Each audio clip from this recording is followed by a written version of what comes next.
Hey there, everybody. It's your girl Barbie J here, and I am back with another one of Tyler Perry's comedy dramas, Sistas, Season 5, Episode 21, A Vicious Cycle. And I'm sitting there going, A Vicious Cycle? You know, when you read the synopsis of these things, it says an unforeseen visit from an old friend sparks up questions Fatima has to address. She don't address Jack. They did it at the end. And then it's Karen has her doubts about Aaron after seeing him in a different light. That happened at the end, and the last we know, she was going out there. So why are we putting these things in a synopsis that's not happening yet? It won't happen until episode 22, to be honest. Anyway, I mean, what did I feel about this episode? I don't know how I feel about this episode, but I know I caught some things that was off, as we always do, but I'll talk about them when I get to them. So of course it starts up with Zach. Zach and Joey at the door. Joey done said too much. He's Fatima's baby's father. I like to say baby's daddy. And Zach is trying to find out more information, and dude is like, yo, if she didn't tell you, she don't want you to know. He said, no, yo, no. You know, and he's trying to get the information. He found out that Fatima got a 9-year-old son. Didn't want to be bothered and left him with him. She all up in Zach's business, in his space and face, talking about, I ain't the one up in here with all that baby mama this drama, baby mama that drama. I said, look at him, that now. What's that? See how the tables turn, baby? See how the tables turn? Now she gonna have to answer to all of this. I can't wait to see how she try to talk herself out of this craziness. And what was the vicious cycle? Anybody know what that meant? Put that in the comment section, because I still don't get that title unless somebody said it while they was talking, like it's just a vicious cycle. Maybe that's when they talking about Danny. It's like college all over again, a vicious cycle. I don't know. Y'all let me know. Anyway, what else happened in this episode? So we find out Zach tried to get homeboy's phone number, but he wouldn't give it to him. I was like, really, Zach? You gonna try to get the boy's phone number? Really? That didn't even make no sense for you to ask that. Not even that, he asked him his name again, like you can't remember his name is Joey. And then you say, Joey, wait. You know, I was like, okay, here's some more errors we catching, okay?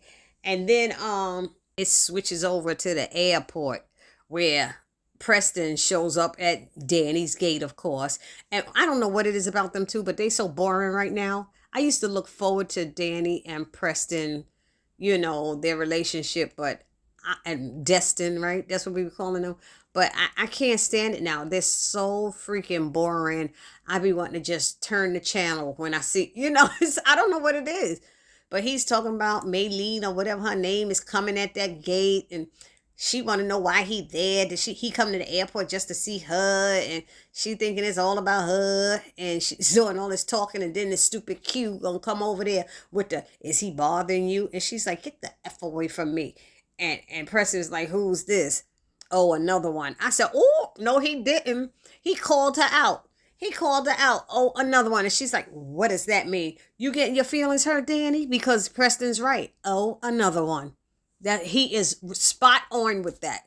So if you don't want people saying things like that, you need to stop doing what you doing and being who you being. I can tell you that much. Anyway, Preston offers he offers to introduce her to the girl to show that he not lying. She's like, I don't want to meet her. I don't need to meet her, whatever else. And so she said, just go on to your gate. Because she's like, you just happen to be coming in and going out on the days that I'm here. How he know your damn schedule, Danny? Preston don't know your schedule. It don't even make sense. Your schedule probably changes every week. So what makes you think? And according in Tyler Perry land, you there every day anyway. Right, y'all? She's there every day because they don't have weekends in Tyler Perry land. They are always at work. Okay, unless they go out for drinks and then go home to sleep and they're back at work. They never had a weekend on their day off and go out and just have fun at an amusement park or something. They don't have that, you know. Anyway, I digress. So Preston finally walks away and Danny told him, don't bring that girl over here. And he's like, fine. And the guy, Q is looking at him like, what was that all about? And she said, I'm going to tell you one more time, get the F away from me. But this the attitude she should have had in her house, really, about that, but even a little bit more strength to me. And to me, she gave him too much time, because then she's like, you got my friends arrested for the shit you did, and blah, blah, blah, blah. That's how I felt she should have been. She's too busy worried about she shared the same ding dong as Maurice, but that's how I thought she should have been in her house with all of this. And then she told me she gonna pull out mace on him if he don't get away and say that he mugged us. So I said, you should do it anyway. Do it anyway. That's what I felt. Anyway, then we go to the office, the law firm. And of course, we see Gary and Hayden, and they're talking about Robin was looking nervous. He ain't going to come up with that money. We just going to sit and wait. I'll be back at 4:59, he said, because they supposed to meet at 5 o'clock.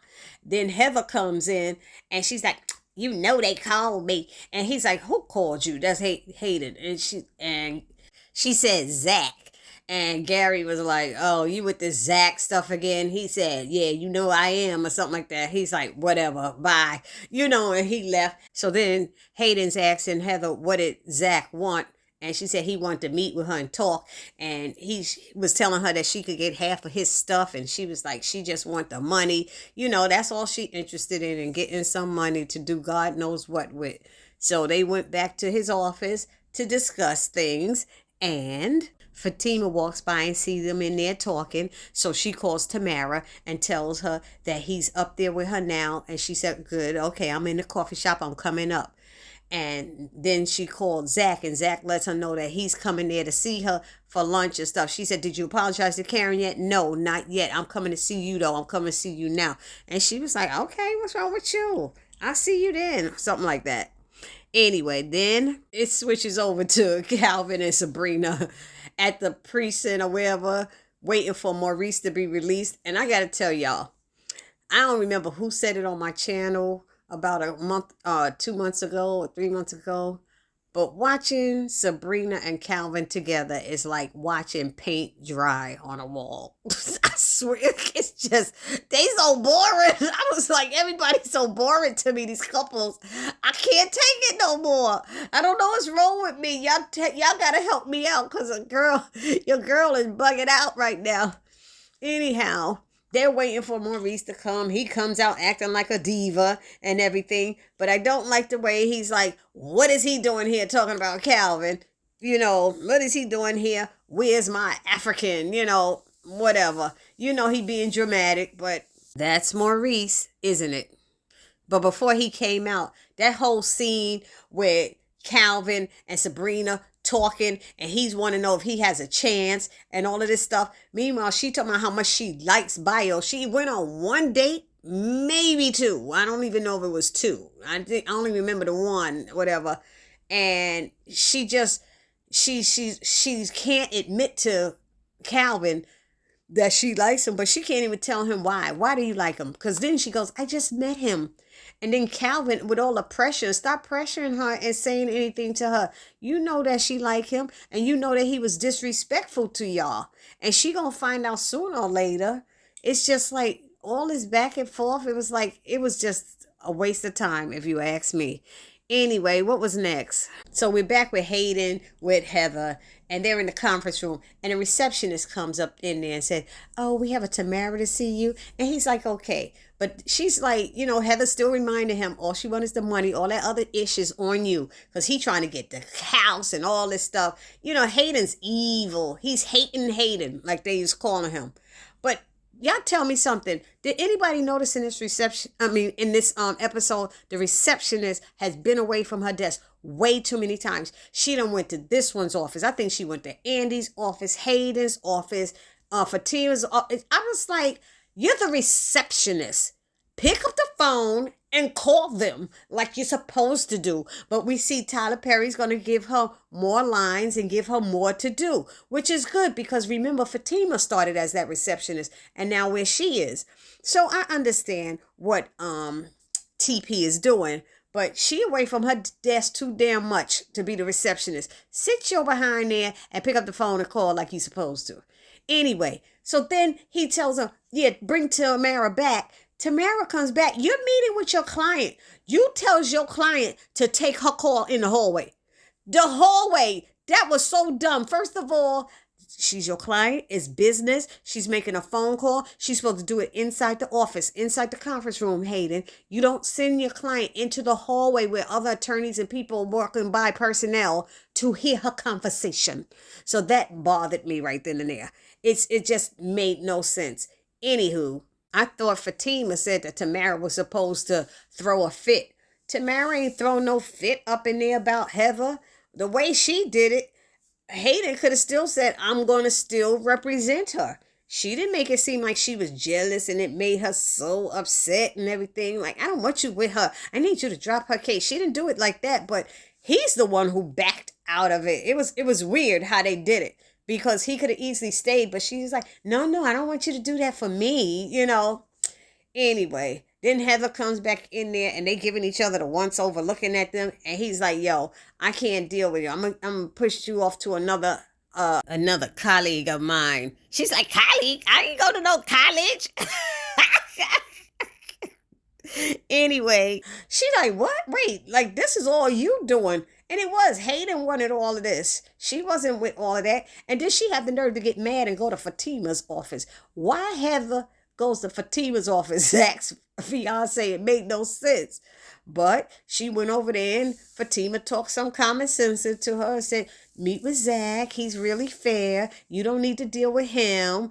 Come to my house tonight and you could sit down and talk with him. And she's like, you think so? And she's like, yeah. So now we have Karen calling Andy back, and we have Sabrina calling Andy. So they did a 3-way sister circle call, and Sabrina lets them know that she would like for them to meet at Danny's tonight because she caught her with Q.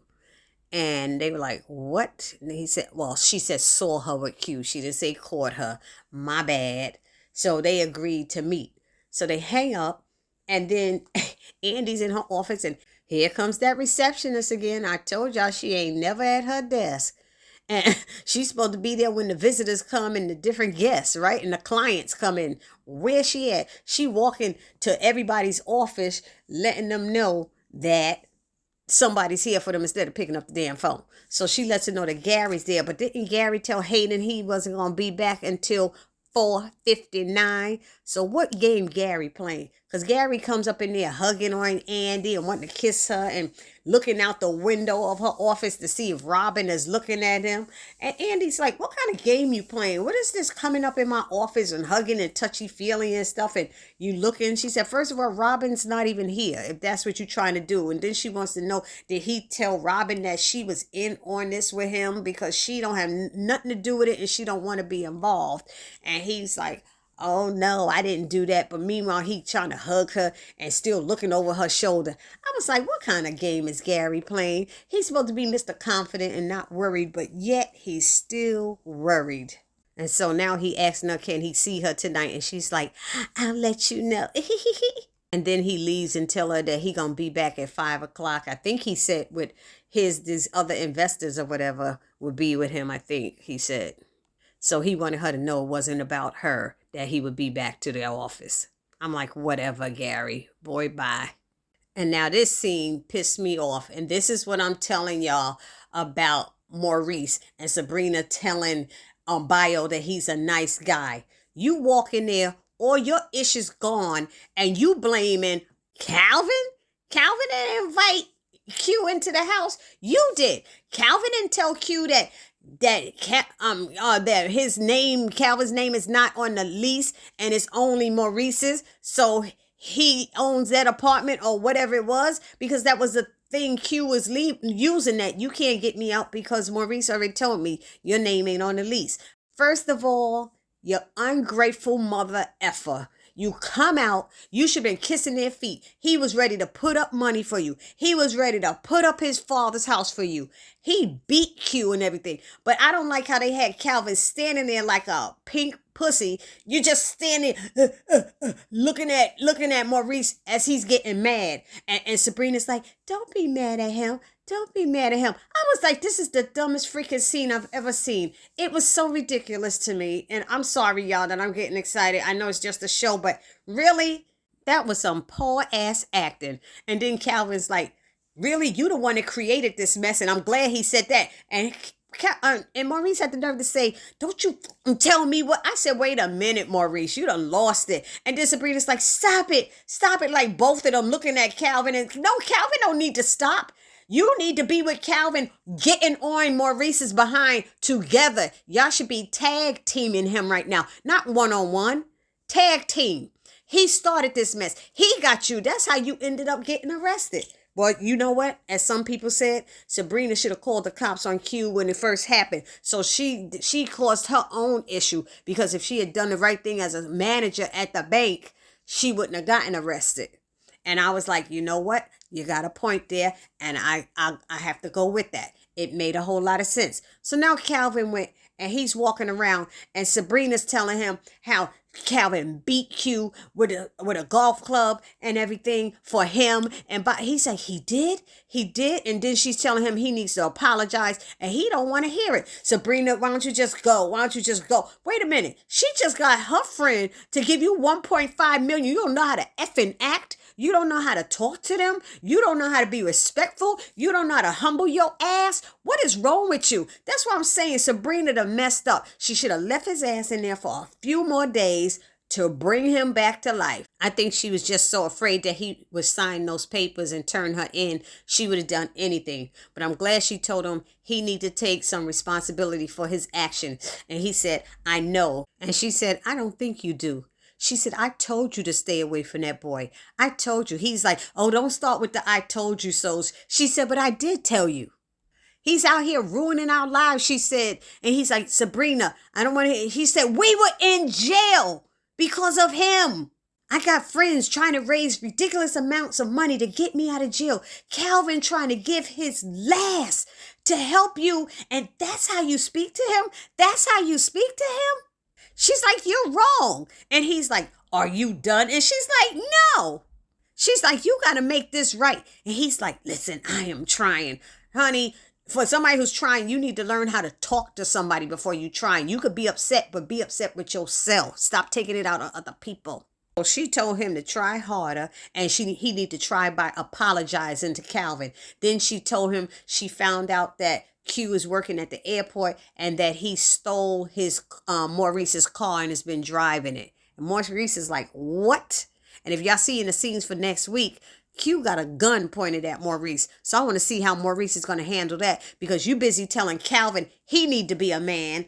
You don't know if Q pulled out a gun on Calvin. So let's see how Maurice handles this next week.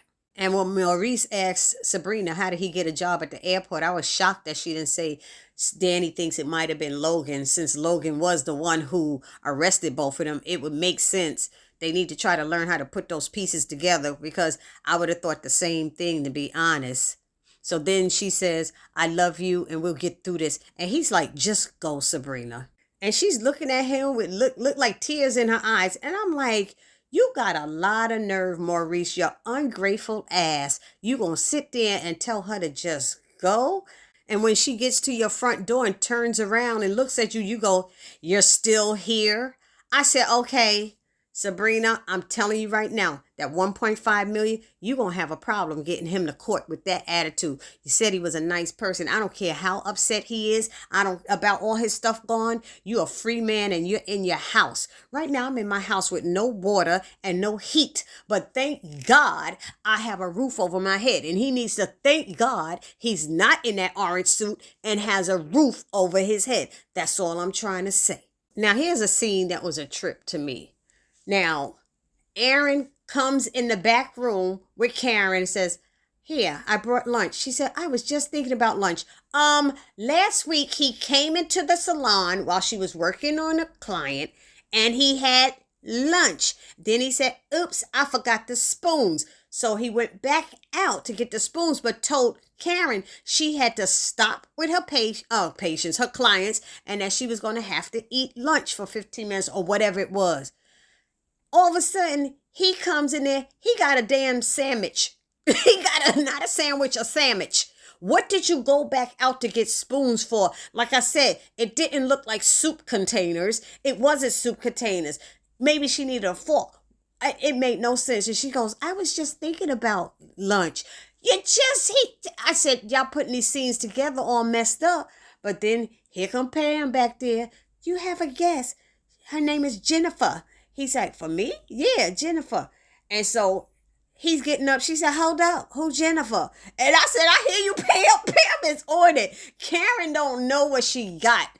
Pam is a gem. Even though she barely do some work and stuff, she know when to question stuff sometimes. And yeah, she nosy and everything, but who the hell is Pam is right. I mean, is Jennifer is so right. So he goes out there and he sees her and he said, let's talk outside. And then he gets outside. Don't be coming around here and don't be calling me no John. And she's like, you know what you did and all this stuff. And she slapped him and Pam's like, oh, this is getting